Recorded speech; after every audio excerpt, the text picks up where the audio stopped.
In most languages, red is actually the first color that gets named. If you check some sources, they'll say it's the third because black and white come beforehand, but I think those are lame colors. So red's the first color to get named.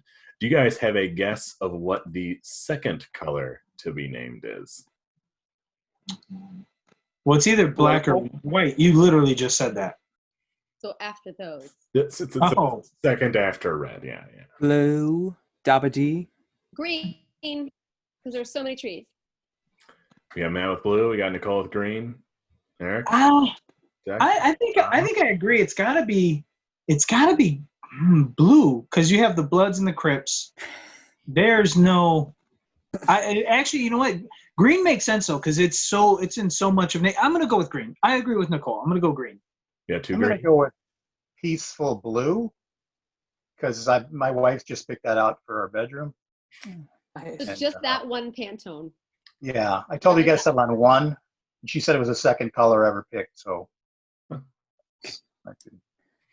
true. But I'm gonna go with Blurple, which I feel is a very underrated color. Like I feel like something like it was the second one. It was really popular, and then people started to like forget about it. But it's making a comeback. So I saw Matt wearing a Blurple shirt the other day. It was pretty cool.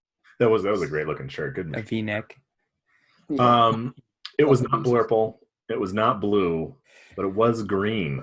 So typically colors it'll go red, green, blue, yellow, I think. No, green, yellow, blue, which is weird. You'd think blue would come before yellow because there's not that much that's yellow out there in nature. It's like goldfinches, lemons. The sun. Well, really, there's just like bluebells and blue jays. There's not a ton of blue sides. I guess the sky, though. Fine, sky. So yeah. what? So what? It's pretty ubiquitous. Is there a literary source for this information? I mean, what?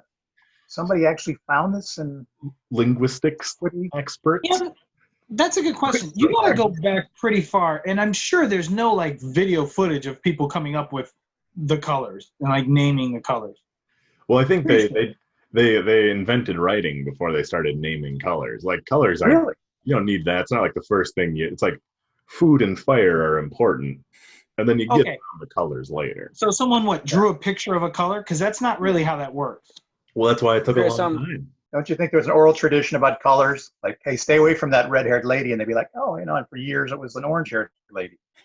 I mean, yeah, but they didn't tell that story for decades before then coming up with another color. They would have all kind of come together at the same time, right? Don't you think? I mean, like even if green is the second color after red, right? It had to have been like the same day that they also came up with blue and Blurple and whatever else. Like it had to have been within a couple days, let's say. But it took them 6,500 years to come up with orange, right? Like, it seems weird that they'd come up with all the other colors. Okay, well, when did they discover Florida? Because oranges, they are native to Florida, but are they native to any other? I don't even know. But again, they just called them reds. Yeah.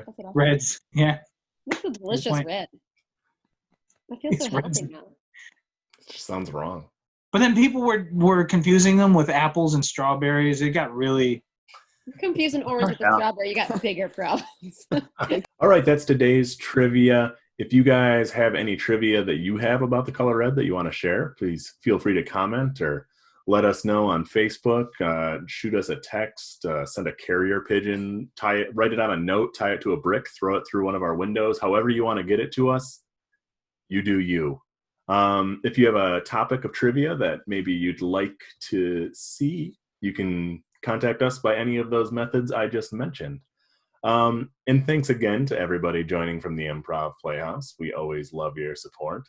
The Improv Playhouse, you can go to improvplayhouse.com, find out all of the neat things they're doing. They've got classes for kids and they've got classes for big kids. They've got shows every Saturday at 7:30 and 9. 7:30 is for the kids. 9 is for the big kids, not the little kids so much. And yeah, if you feel like, hey, I could do comedy, you can. Go take a class and prove it to the world and that guy at work who says you can't.